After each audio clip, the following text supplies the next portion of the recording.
Bismillahirrahmanirrahim. Assalamualaikum warahmatullahi wabarakatuh.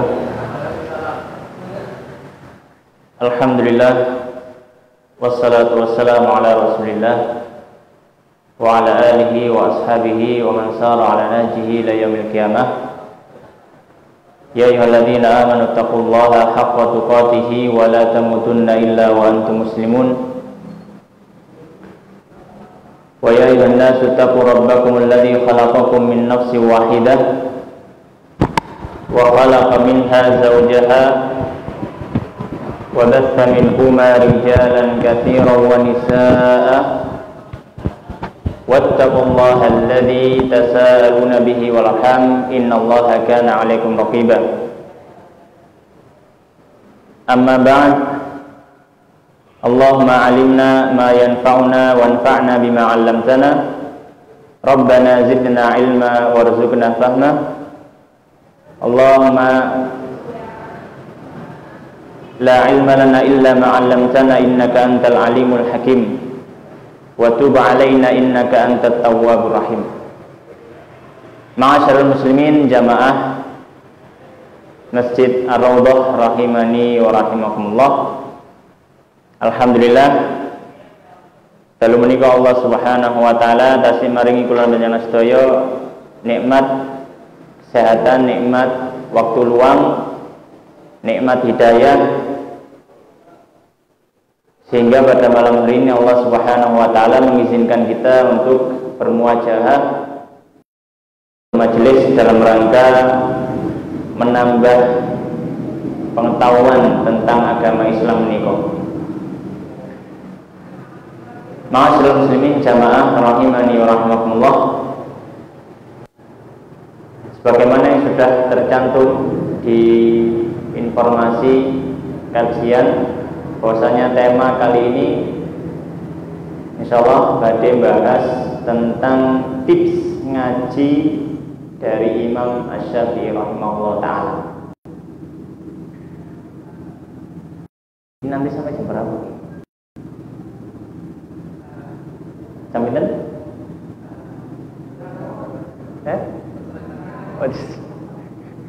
Ngantos jam 12 nggih. Biasanya jam pinten? Oh, setengah 10. Setengah 9 insyaallah. Ini sebelum dimulai mungkin perkenalan dulu nggih. Ya nampi kula Danang. Saat ini kula tinggal ten Jombok Samben, Jombang.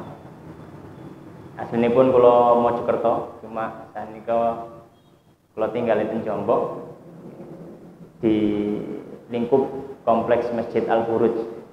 Mbok menawi jenengan pas apa jenenge nglewati monggo mampir ten gubuk kula nggih. Insyaallah malam hari ini pembahasan kita adalah tips ngaji dari Imam Syafi'i rahimahullah ta'ala. Kita semua tidak ada yang tidak mengenal Imam Syafi'i. Imam Syafi'i merupakan salah satu ulama yang sangat-sangat terkenal. Hampir tidak ada seorang muslim pun hari ini di seluruh dunia yang bukan kenal Imam Syafi'i. Dan bahkan mazhab fikihnya niku menjadi yang diikuti oleh mayoritas penduduk Indonesia. Dan Imam Syafi'i rahimahullah ta'ala yang beliau niki memiliki perjalanan panjang dalam ngaji. Maka ketika Imam Syafi'i menyampaikan sebuah nasihat yang berhubungan dengan cara ngaji, niku sangat-sangat berpengaruh atau sangat-sangat memberikan efek kepada orang yang diberikan nasihat. Karena Imam Syafi'i ini ketika memberikan tips, memberikan wejangan terkhusus lagi dalam masalah tata cara ngaji, niku beliau boten cuma hanya omong dari apa yang beliau lihat atau apa yang beliau teliti, bukan, tapi memang apa yang beliau jalani. Karena Imam Syafi'i ini sosok yang luar biasa, yang mana beliau ini dalam proses ngajinya itu melalui beberapa tahap yang panjang. Imam Syafi'i, sebelum kita masuk kepada tips atau wasiat Imam Syafi'i masalah ngaji ini, kita hendaknya mengenal bagaimana sekilas bagaimana Imam Syafi'i ini belajar. Imam Syafi'i lahir tahun 150 Hijriah. Ini saat ini tahun 1443 Hijriah, sekitar 1300 tahun yang lalu. Imam Syafi'i lahir tahun 1500 Hijriah dan wafat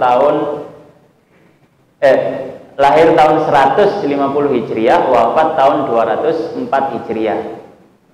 Terus umur Imam Syafi'i ini amung 54 tahun. Untuk umur yang bisa dikatakan pendek, Imam Syafi'i ini memiliki hasil ngaji yang luar biasa besar. Untuk umur yang relatif pendek, 54 tahun. Imam Syafi'i pertama kali niki mboten belajar apa-apa. Yang pertama kali beliau pelajari adalah Al-Quran. Beliau mengatakan hafizul Quran wa ana ibnu sab'i sinin. Imam Syafi'i dawakan, aku wis apal Quran umurku 7 tahun. Terus umur 7 tahun ini Imam Syafi'i pun hafal Quran. Insyaallah lari sakniki umur 7 tahun hafal berapa lagu nih kira-kira? Hafalnya lagu nih. Atau mungkin hafal film. Tapi Imam Syafi'i umur 7 tahun sudah hafal Quran. Kemudian Imam Syafi'i mengatakan wa hafizul muwatta wa ana ibnu asyri sinin. Dan ketika umur 10 tahun saya sudah hafal kitab Al-Muwatta. Kitab Al-Muwatta napa? Kitab Al-Muwatta niku kitab hadis karyanipun Imam Malik rahimahullah taala. Jadi di zamannya Imam Syafi'i bisa dikatakan satu-satunya kitab hadis yang ada dalam satu buku yang mencakup segala macam permasalahan fikih itu nggih kitab Muwatta. Saderenge enten Bukhari, Muslim, Abu Dawud, Nasai, Tirmidzi, Ibnu Majah dan seterusnya. Niku sing nulis pertama kali menggabungkan dalam satu kitab niku Imam Malik. Wonten kitab Al-Muwatta. Sampai sekarang juga masih ada, bisa kita pelajari. Jadi Imam Syafi'i memang sudah sejak kecil punya arah ke sana. Sejak kecil Imam Syafi'i ini sampun nggak ada arah untuk mendalami agama. Dan beliau tidak lepas dari ibunya. Terus sing ngarahaken niki ibu Imam Syafi'i. Maka Imam Syafi'i ketika umur 7 tahun sudah hafal Quran, umur 10 tahun sudah hafal Al-Muwatta. Kemudian Imam Syafi'i pertama-tama beliau belajar. Di antara gurunya yang pertama adalah Imam Malik rahimahullah ta'ala. Terus beliau niki belajar ke Imam Malik rahimahullah ta'ala. Dan Imam ketika itu menjadi ulama paling mumpuni.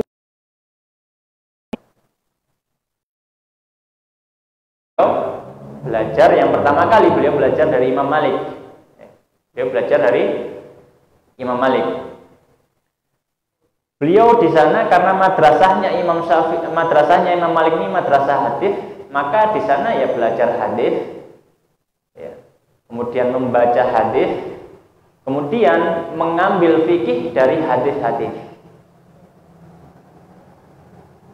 Sebelum melanjutkan ke kisahnya Imam Syafi'i, perlu kita ketahui kondisi keilmuan pada zaman Imam Syafi'i ngaji niku santri niku dibagi kali. Ada santri Hijaz, ada santri timur, Irak dan Iran, Khurasan. Sering disebut kalau santri Hijaz ini madrasatu ahlil hadis. Niku yang paling besar atau yang di puncaknya adalah Imam Malik rahimahullah ta'ala. Kalau yang bagian timur yaitu Irak, Iran, maka madrasah mereka sering disebut dengan istilah madrasah ahli ra'i. Madrasah pemilik akal.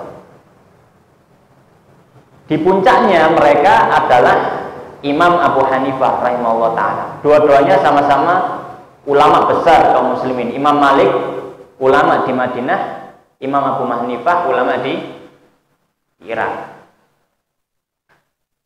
Kondisi ketika itu antara murid-muridnya Imam Malik kalian atau jebolannya madrasah Madinah kali jebolan madrasah murid-muridnya Imam Abu Hanifah niki mboten cocok. Belas gak cocok. Ketemu ten pun di mawon enten debat. Orang ahli ra'i mengatakan orang ahli hadis, ya, kalian itu adalah orang-orang yang menurut hadis. Kalau ada masalah yang tidak ada hadisnya, kalian tidak bisa jawab. Orang-orang ahli hadis, mereka juga mencemooh orang-orang ahli ra'i. Mereka mengatakan, kalian itu orang yang pakai akal dan nggak ngerti hadis sama sekali.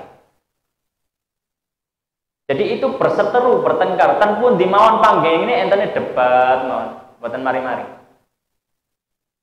Maka datanglah Imam Syafi'i muda ini mengumpulkan ilmu dari ahli hadis, mengumpulkan ilmu dari ahli ra'i, dan akhirnya bisa mendamaikan keduanya.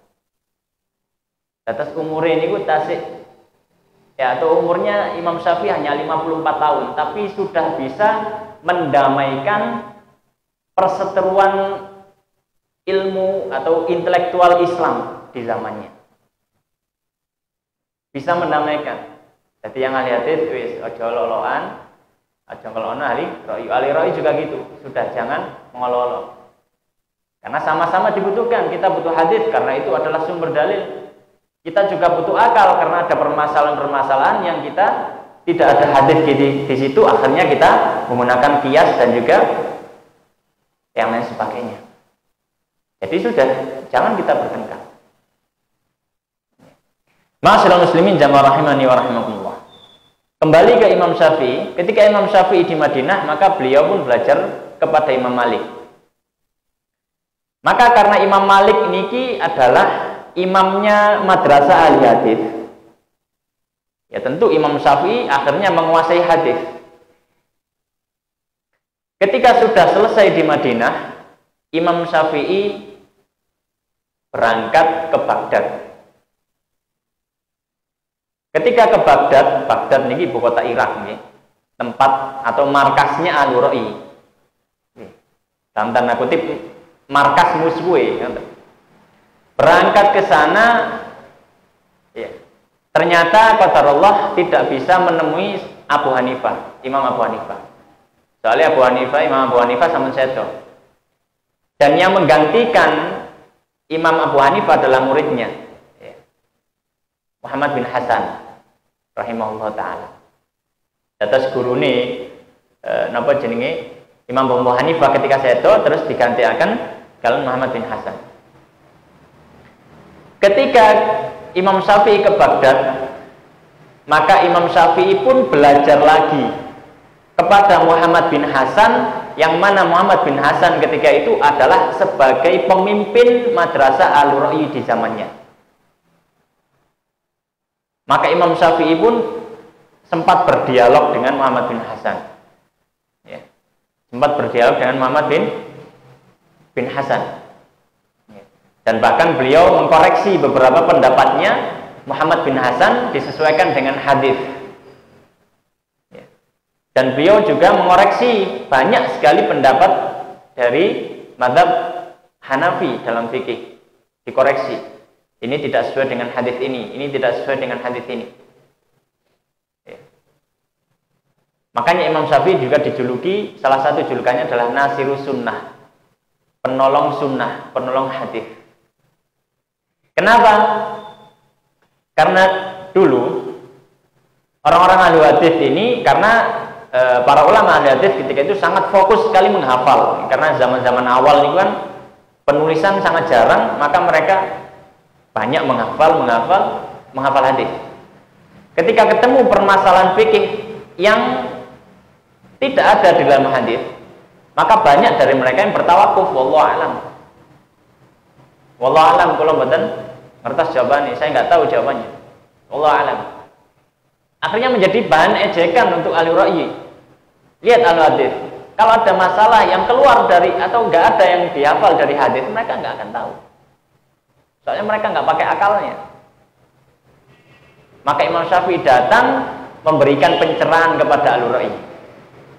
Maka ketika ditanya oleh ahli ra'yi, apa pendapatmu dalam masalah ini, yang itu tidak ada hadisnya, maka Imam Syafi'i pun menjawab dengan ra'yu.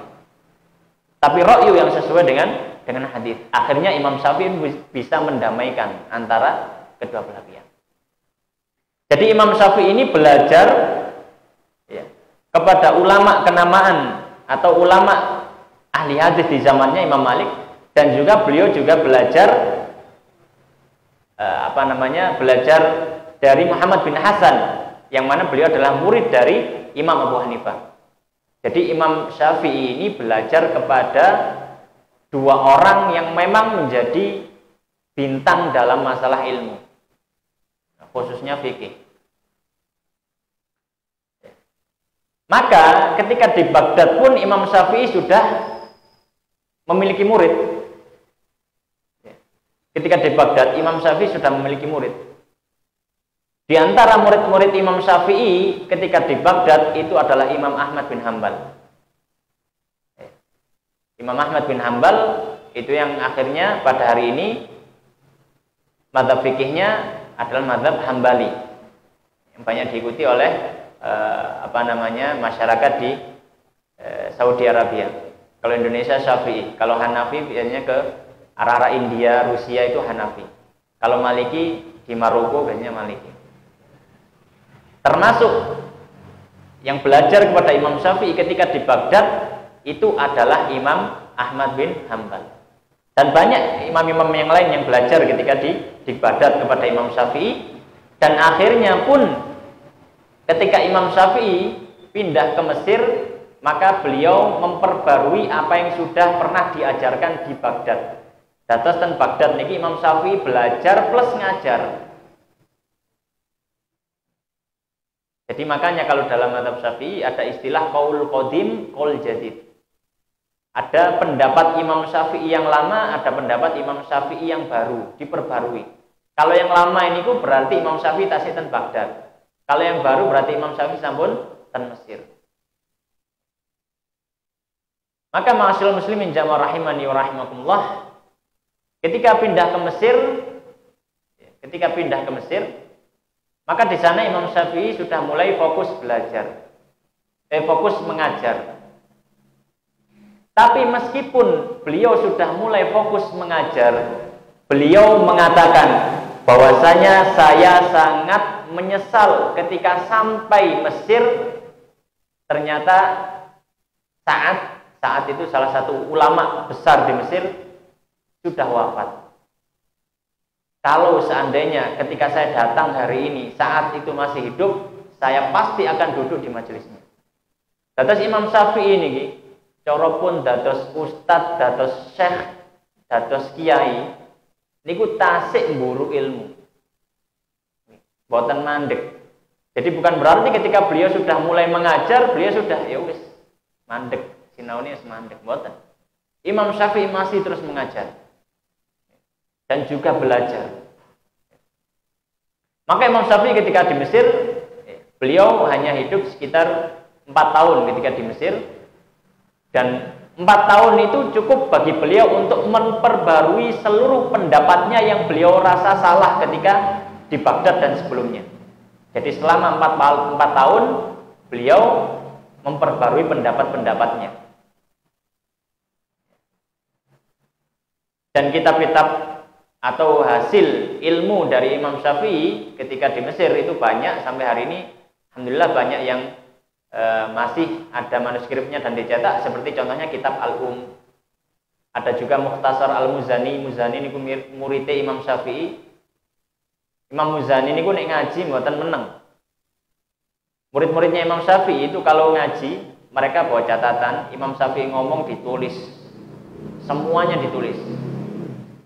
Imam Syafi'i wafat, tulisannya niku wau diajaraken ten murid-muridé.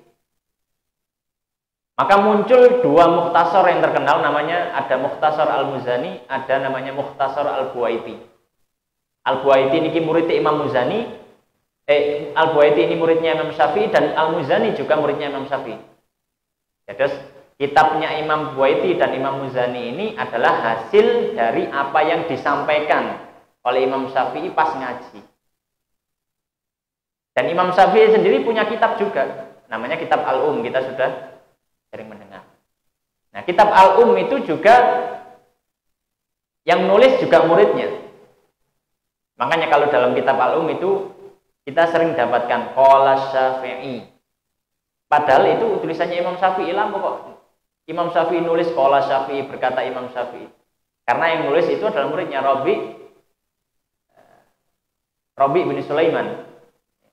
Rabi bin Sulaiman niku dikain nulis kali Imam Syafi'i tulisan ditulis kali Imam Syafi'i.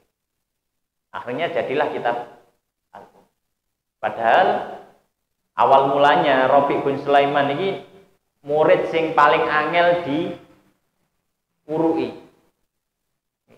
Pokoknya paling berat Imam Syafi'i. Bahkan Imam Syafi'i mengatakan, kalau saya bisa menyuapkan kepadamu wahai Rabi, ilmu ini sesuap demi sesuap pasti saya lakukan. Di awal belajarnya Rabi bin Sulaiman ini sangat sulit belajar nih, angel nyantoli. Tapi tadi ternyata ketika Imam Syafi'i wafat, beliau punya jasa besar menghimpun kitab Al-Um. Baik, ma'asyiral muslimin jamaah rahiman rahimakumullah. Niku mukadimah nggih. Insyaallah kita masuk ke pembahasan utama. Pembahasan utama pada malam hari ini adalah tentang wasiat Imam Syafi'i rahimahullahu ta'ala, atau tentang tips belajar dari Imam Syafi'i rahimahullahu ta'ala.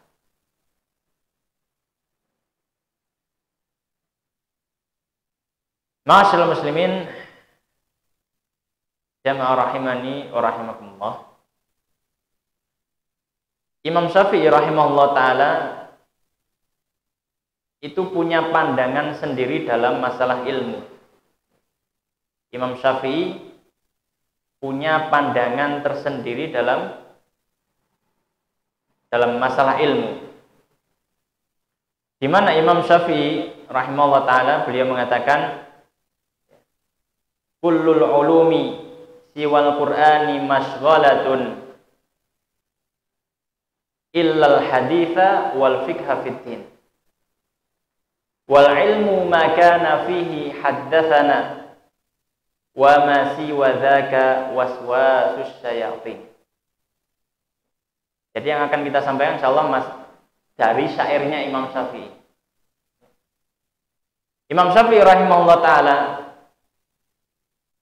beliau menyampaikan tentang apa definisi atau arti ilmu menurut beliau.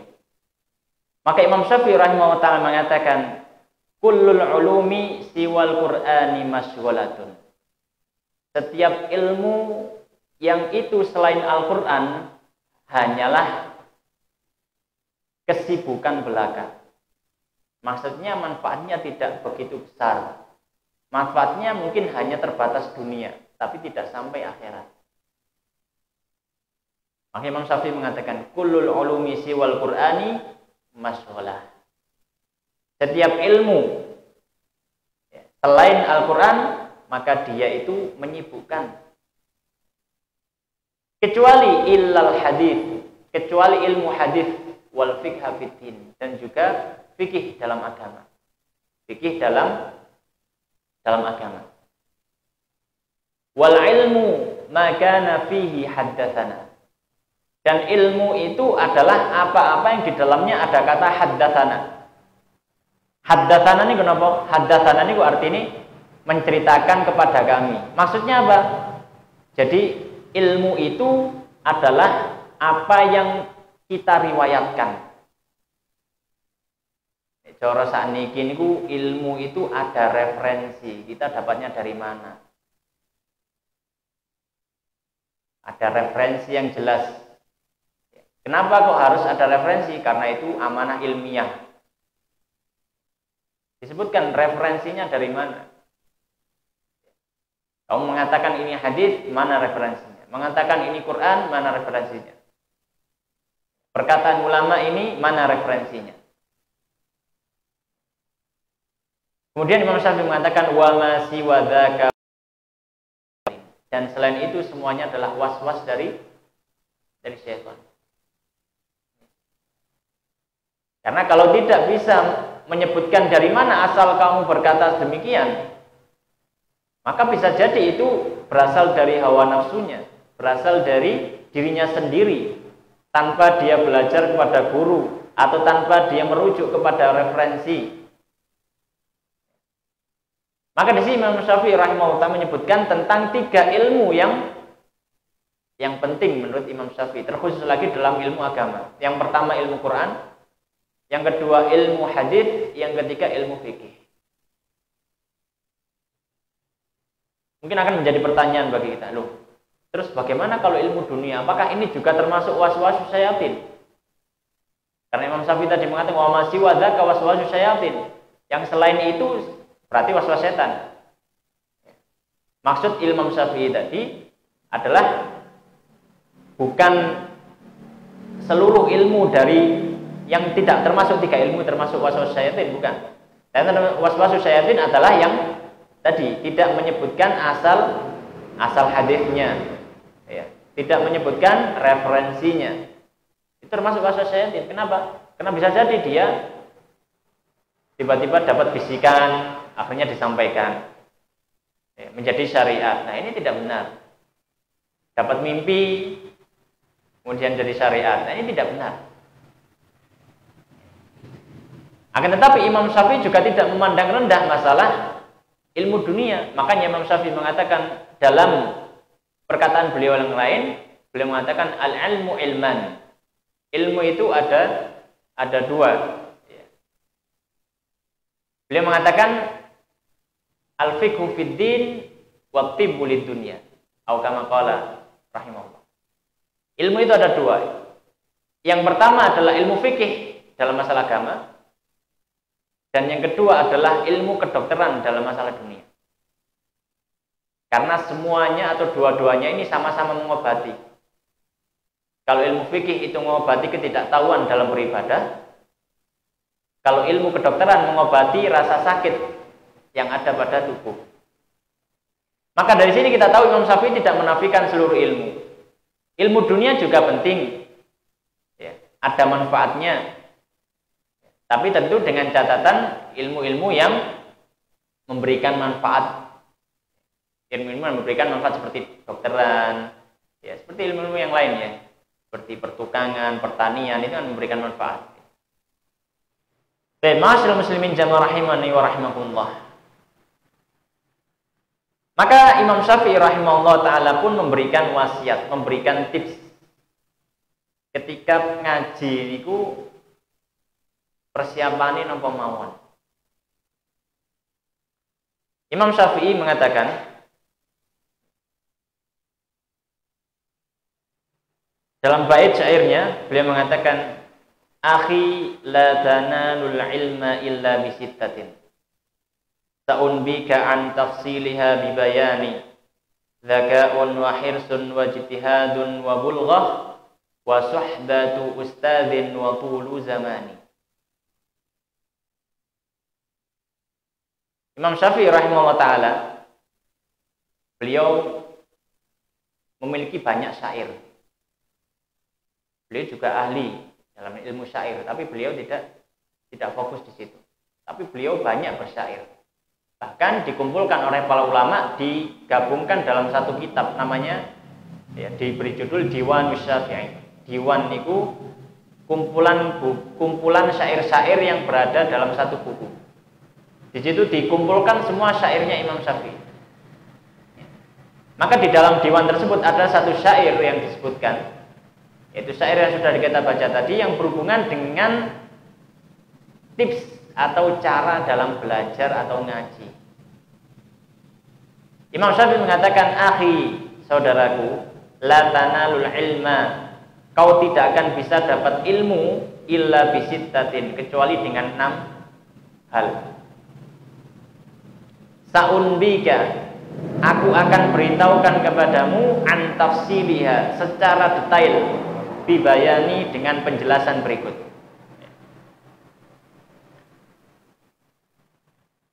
Yang pertama, jadi ada 6 ya, ada 6 yang akan Imam Syafi'i sebutkan. Yang pertama, zakaun, kecerdasan. Yang kedua, wahirsun, dan semangat. Kedua, semangat.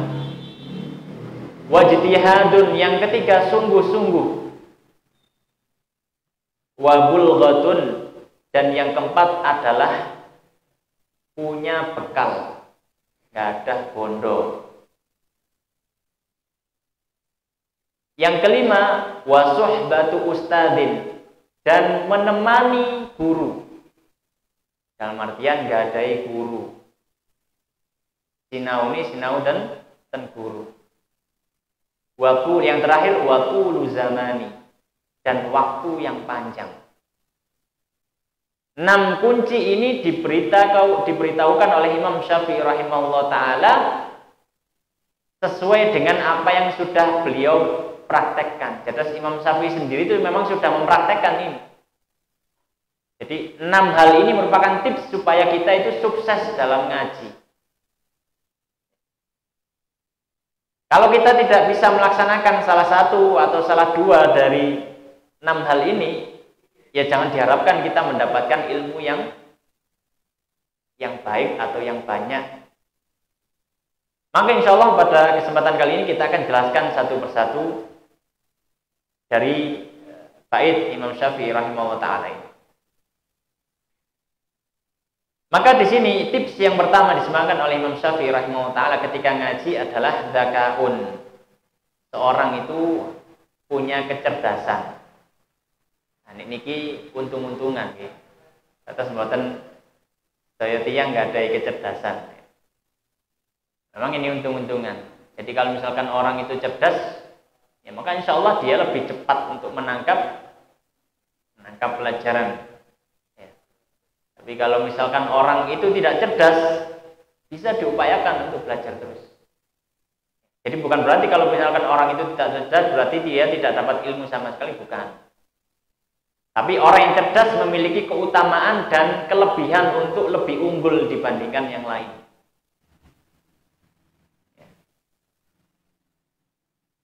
Dan hendaknya orang yang tidak diberikan Allah Subhanahu wa ta'ala memiliki kecerdasan yang lebih, maka dia harus bersemangat. Harus bersemangat. Jadi kalau ketika misalkan santri di pondok melihat temannya ada yang lebih pintar, ya, maka kita katakan kepada teman atau pada diri kita, kalau saya itu kalah pintar dengan dia, maka saya harus menang semangat. Jadi kalau saya kalah pintar, saya harus menang semangat supaya bisa ngimbang. Dan sampai kita sudah kalah pintar, terus plus males, kita tambah oleh apa-apa. Maka hendaknya kita harus mengimbangi. Ala kulli hal, yang disebutkan oleh Imam Syafi'i, ya, yang pertama adalah dagaun, kecerdasan yang dimiliki oleh penuntut ilmu. Tapi kecerdasan ini pun bukan cuma kecerdasan intelektual saja. Bukan seorang itu hafalannya cepat, gitu ya. Ketika dijelaskan sekali sudah paham. Bukan cuma itu kecerdasan itu. Kecerdasan itu juga termasuk di dalamnya kecerdasan rohani, kecerdasan spiritual. Karena percuma orang cerdas tapi spiritualnya tidak cerdas. Akhirnya jadi seperti orang Yahudi. Makanya Rasulullah SAW menyebutkan al-kayyisu man dana nafsahu wa amila lima ba'dal maut. Orang yang cerdas itu adalah orang yang dana nafsahu. Dia menghitung-hitung amalnya, menghitung-hitung dirinya, bermuhasabah wa amila lima ba'dal maut, dan dia mengamalkan amalan untuk bekal akhiratnya. Ini termasuk cerdas juga. Meskipun tidak cerdas dalam tanda kutip secara intelektual, tapi dia cerdas secara spiritual. Karena dengan kecerdasannya dia sadar bahwasanya saya hidup di dunia ini bukan untuk dunia, tapi saya hidup di dunia untuk akhirat. Ini cerdas. Makanya ucapan Imam Syafi'i dzakaun itu bukan hanya kecerdasan intelektual saja, termasuk juga kecerdasan rohani, kecerdasan spiritual. Dia dapat ilmu sedikit, dia amalkan. Itu cerdas. Dibandingkan orang yang hafalannya banyak, dapat ilmu banyak, tapi dia malas ngamalkan. Ini cerdas secara intelektual, tapi spiritualnya tidak cerdas. Maka hendaknya seorang penuntut ilmu, tiang sing ngaji ini cerdas, baik intelektual ataupun spiritual. Terus ngaji ngenten, angsal sahadis, rong hadis, alhamdulillah, duking kriya diamalaken sak niyate. Sampun diamalaken benjing malih, ngawas malih, angsal hadis malih, angsal Quran malih, angsal ilmu baru diamalkan. Ini sudah masuk cerdas. Ma'asyiral muslimin jamaah rahimani wa rahimakumullah. Yang kedua, hirsun. Yang kedua adalah hirsun, semangat. Orang harus memiliki semangat ketika ngaji. Memiliki semangat ketika ngaji. Karena orang yang tidak memiliki semangat untuk ngaji, ya potensi dia untuk mendapatkan ilmu akan turun. Ya, mungkin dia akan malas kalau mau datang ke kajian yang tempatnya agak jauh. Padahal omahe ustaze nggih kadang luwih adoh kan ngoten. Dadi sing cedhek omahe arasa-arasa. Kenapa? Semangatnya kurang. Jadi kalau ngaji itu harus semangat. Harus semangat. Ada info ngaji dan bagi mboten enten udzur, monggo dihadiri. Di masjid A, masjid B dihadiri. Kalau misalkan ada pertubrukan, misalkan beberapa kajian dalam satu waktu, maka kita bisa menimbang mana yang kita rasa kita lebih butuhkan, kita lebih perlukan. Karena kebutuhan orang kan masing-masing.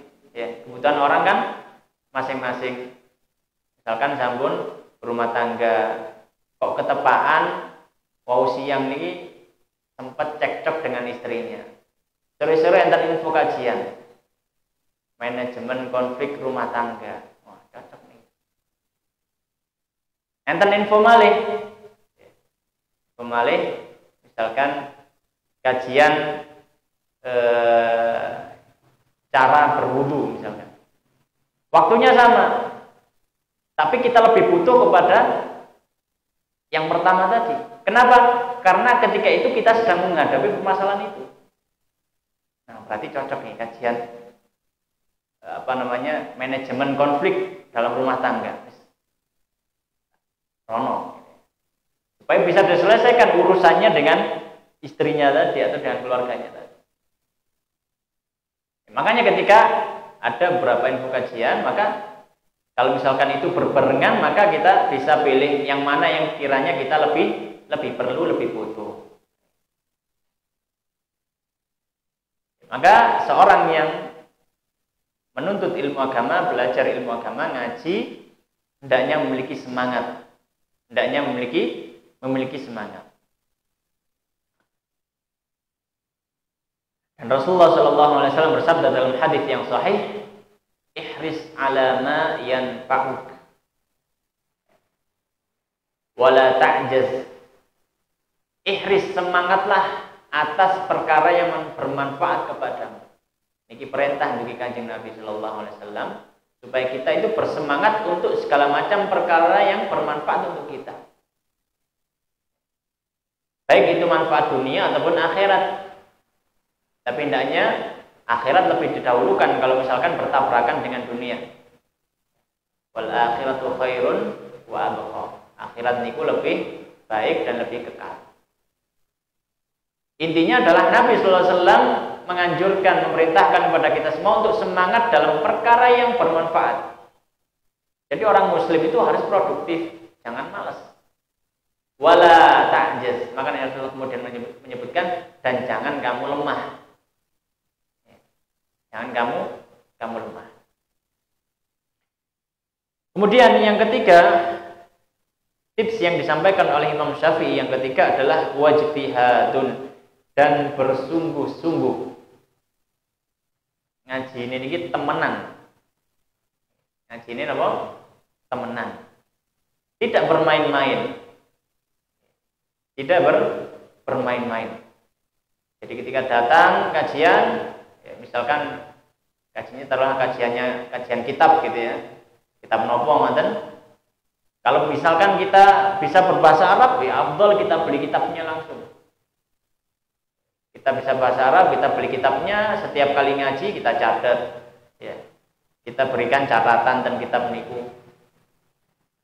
Nah, nanti kan kitabnya jadi kotor, jadi banyak coretannya. Loh, niku sing dideleki malah. Kalau kitabnya bersih itu kan menunjukkan memang jarang dipelajari. Tapi kalau terlihat coret-coretan gitu, itu malah yang afdol niku kitab yang seperti itu. Atau misalkan kita tidak bisa berbahasa Arab, maka kita kalau misalkan cari di toko-toko, di toko online, kalau misalkan ada terjemahannya, kita beli terjemahan. Nggak masalah, namanya belajar.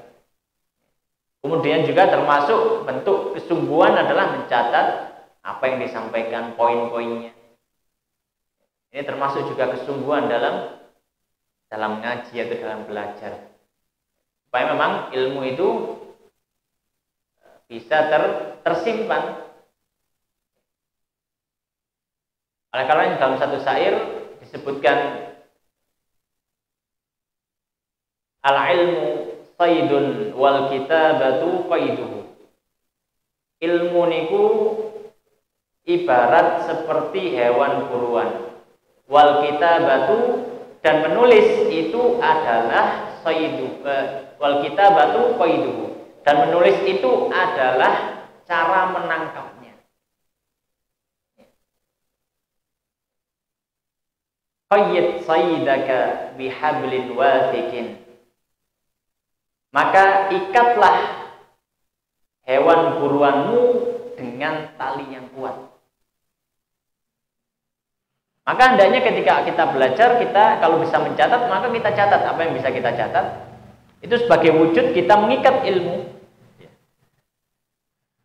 Dalam satu riwayat disebutkan, ya, disebutkan dalam hadis juga, tapi hadisnya ini dhaif. Ya, disebutkan bahwasanya qayyidul ilma bil kitabati, ikatlah ilmu dengan menulis. Ini termasuk bentuk kesungguhan. Bentuk kesungguhan dalam belajar. Kemudian juga bentuk kesungguhan dalam belajar ini adalah hendaknya dia tidak loncat-loncat. Dia memang bersungguh-sungguh fokus dalam satu permasalahan. Kalau misalkan dia sedang menapaki di pondok pesantren atau perkuliahan yang belajar agama di situ, maka dihabiskan sampai habis. Jangan dapat 1 semester, dapat setahun sudah pindah. Kenapa? Sudah bosan. liyane ya. Ini menunjukkan tidak serius dalam belajar. Atau misalkan kita mulai mengkaji kitab tertentu. Ya, jadi saya ini sudah ngaji sudah 5 tahun, masa ngajinya ya gini-gini aja. Coba tak ngaji kitab. Sudah mulai bawa kitab, menghatamkan kitab dari guru tertentu. Nah itu diajeki ngantos khatam. Sudah khatam, maka pindah kitab selanjutnya. Itu adalah bentuk ijtihad, bersungguh-sungguh. Ya, bersungguh-sungguh. Ya. Kemudian yang keempat yang disampaikan oleh Imam Syafi'i rahimahullah ta'ala, wa bulghatun, ngadai pondok. Nggak ada pondok. Yang ngaji ini kudu nggak ada pondok. Kalau misalkan masjidnya agak jauh, ngikutu betul sepeda ngikutu bensin. Atau misalkan ketika ingin masuk pondok nggih, bayar. Enten wulanane. Kemudian misalkan alhamdulillah pondoknya gratis. Pondoknya gratis, kitabnya tuku dhewe. Iki pondok malih. Intinya adalah bahwasanya kalau seorang ingin belajar maka dia harus memiliki biaya, punya biaya. Kalau nggak ada biaya ya diusahakan ada biaya. Bahkan dikisahkan oleh para ulama terdahulu, diceritakan bahwasanya Imam Malik itu sampai menjual tiang rumahnya, emperane griya Imam Malik itu didol damel napa? Damel perjalanan untuk mencari hadis. Zaman biyen nggih didol cagak. Sakniki napa sing didol HP mungkin nggih. HP ini didol damel belajar. Dan banyak kisah para ulama yang mereka mencontohkan bahwasanya memang ilmu ini adalah sesuatu yang memang butuh kepada harta. Ya. Kalau misalkan dia mau belajar ilmu hadis itu ya dia harus belajar mencari guru rihlah. Rihlah juga butuh biaya kendaraannya. Ya. Kemudian juga belum makannya sehari-harinya bagaimana.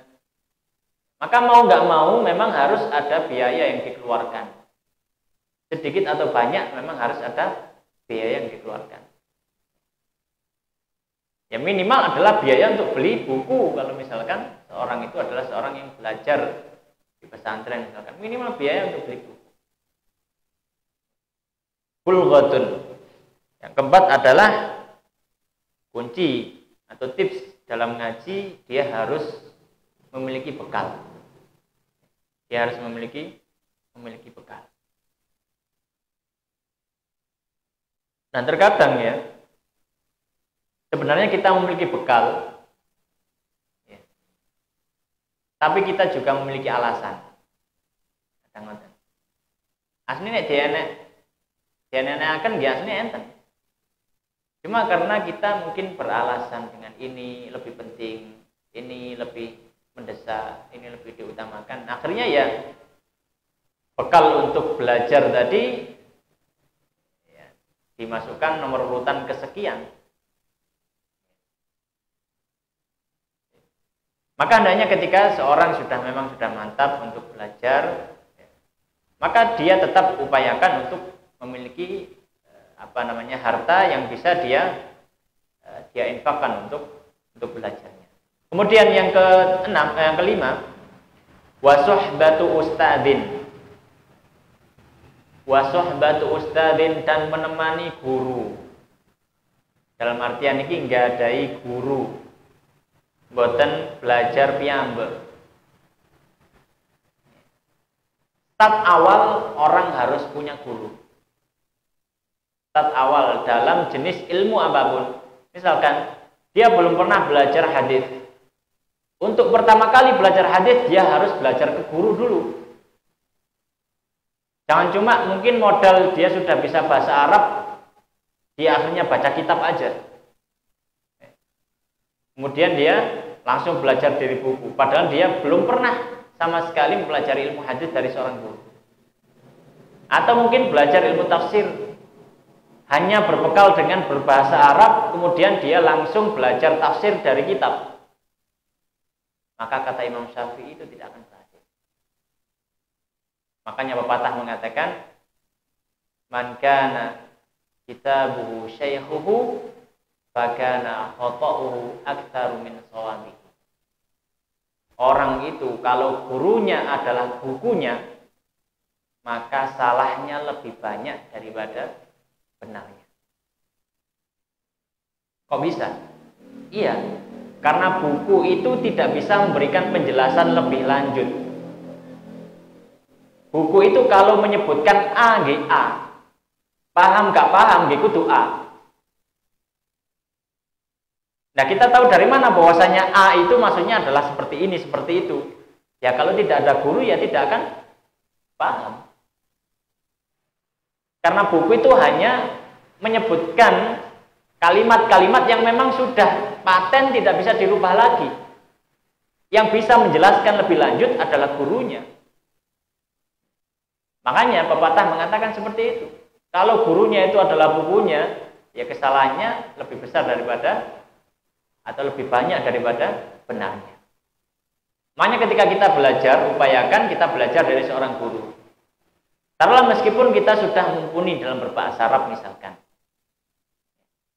Maka tetap kalau misalkan kita ingin mempelajari satu jenis ilmu tertentu, misalkan ingin belajar hadis, ingin belajar fikih, ingin belajar tafsir, atau membaca Al-Quran, maka tetap kembali kepada guru untuk sebagai modal. Start awalnya di situ. Nanti kalau memang sudah cukup lama, maka sudah mulai kita bisa untuk melihat referensi-referensi yang lebih luas. Jadi seperti itu proses belajar. Jadi dari buku yang tipis-tipis, yang kecil-kecil, kemudian baru yang lumayan, kemudian baru yang besar, dan demikian. Jadi Imam Syafi'i mengatakan suhbatu ustaz, menemani ustaz. Harus ada guru. Itu pun yang sudah dipraktekkan oleh Imam Syafi'i. Imam Syafi'i ketika melihat ada orang yang bisa dia belajar darinya, belajar. Di Madinah ketemu Imam Malik, beliau belajar. Ketika di Baghdad, beliau itu sudah jadi guru di Baghdad. Terus ketemu Muhammad bin Hasan, belajar kepada Muhammad bin Hasan. Bahkan ketika di Mesir, ada seorang ulama yang menjadi pemimpin Mesir di zaman itu, yaitu Sa'ad tadi itu, ternyata sudah meninggal. Imam Syafi'i mengatakan kalau seandainya Sa'ad hidup, saya pasti juga akan belajar pada Sa'ad. Padahal Imam Syafi'i ketika itu muridnya sudah banyak. Bahkan muridnya bukan sekelas ecek-ecek, muridnya itu seperti Imam Ahmad bin Hambal. Tapi beliau masih semangat untuk mau belajar kepada seorang guru. Jadi memang ini adalah nasihat yang muncul bukan hanya dari ucapan yang kosong, tapi memang sudah pernah dipraktekkan dan dilaksanakan oleh Imam Syafi'i rahimahullah ta'ala. Kemudian yang terakhir waqulu zamani. Yang terakhir adalah tulu zaman. Panjangnya waktu. Panjangnya waktu. Ngaji niku proses. Ngaji niku proses. Mboten saged ngaji setahun, 2 tahun langsung saged menjawab semua pertanyaan. Itu mustahil. Kalau misalpun bisa menjawab, maka bisa jadi jawabannya itu didasarkan dengan ilmu. Butuh waktu yang lama untuk belajar. Sebagaimana Nabi Shallallahu Alaihi Wasallam juga mengajarkan Al-Quran kepada para sahabat, itu bukan waktu yang pendek, 23 tahun. 23 tahun. Sepanjang hidup Nabi niku ngajari para sahabat Al-Quran. Itu selama 23 tahun. Belajar dan juga mengajarkan ilmu. Maka mempelajari ilmu ini tidak sesuatu yang instan.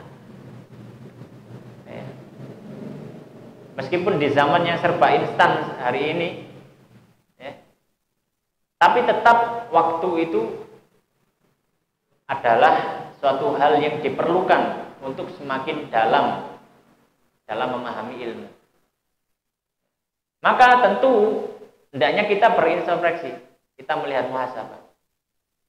Harusnya orang yang ngaji sudah sering ngaji 2 tahun itu harusnya lebih banyak ilmunya daripada yang ngaji baru setahun. Harusnya gini, cara matematika kan ngoten. Kan semakin sering kan berarti semakin banyak. Orang yang sudah ngaji 3 tahun harusnya lebih banyak yang didapat daripada orang yang baru ngaji 2 tahun. Begitu juga yang ngaji sudah 5 tahun harusnya juga level ngajinya ini bukan sama dengan seperti dia baru ngaji dulu. Levelnya harus meningkat, baik dari segi belajarnya atau segi amalnya. Jadi bukan stagnan gitu. Ngaji gitu. Awal ngaji ngantos 5 tahun berlalu, ngajinya ya gitu-gitu aja. Cari-cari yang tematik, yang enak didengarkan, nyantai. Coba kita ngaji yang cukup serius. Ada kitab, kita bahas satu kitab, gurunya bawa kitab, muridnya bawa kitab, gurunya menyampaikan, mengartikan, kemudian ditulis gitu. Seperti ngajinya para santri dan kiai dulu kan seperti itu. Kan nggak di pondok. Ya, ngaji seperti itu nggak harus anak pondokan. Ngaji kitab itu nggak harus anak pondokan. Kita di masjid pun bisa. Bahkan pondok itu dulu sebelum jadi pondok ya di masjid kan. Pondok-pondok besar dimanapun itu sebelum dulu ada pondok ya masjid. Berawalnya dari situ. Jadi level ngaji ini harus meningkat. Semakin umur harus semakin meningkat. Baik dari segi belajarnya atau segi beramalnya. Ma'asyiral muslimin jamaah rahimani wa rahimakumullah. Ini adalah 6 hal atau 6 tips yang diberikan oleh Imam Syafi'i rahimahullah ta'ala dalam masalah belajar ilmu agama atau ngaji, yang mana 6 hal ini adalah kunci yang diberikan Imam Syafi'i bagi orang yang ingin sukses dalam ngajinya, hendaknya bisa melaksanakan dan mengamalkan 6 hal yang sudah disebutkan tadi. Demikian bisa kita bahas pada malam hari ini. Semoga yang sedikit ini memberikan manfaat. Barangkali kalau ada pertanyaan, monggo dipersilakan. Kalau tidak ada, kita tutup.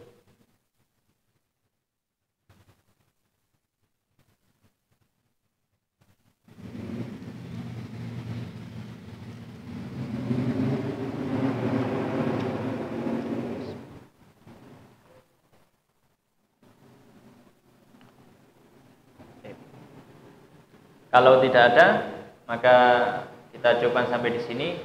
Mugi-mugi kang sedherek menika saged maringi manfaat dumateng kula panjenengan sedaya. Aku qouli hadza wa astaghfirullah li wa lakum. Kita tutup dengan doa kafaratul majelis. Subhanakallahumma bihamdika asyhadu an la ilaha illa anta astaghfiruka wa atubu ilaik. Wa akhiru da'wana alhamdulillahirabbil alamin. Wassalamualaikum warahmatullahi wabarakatuh.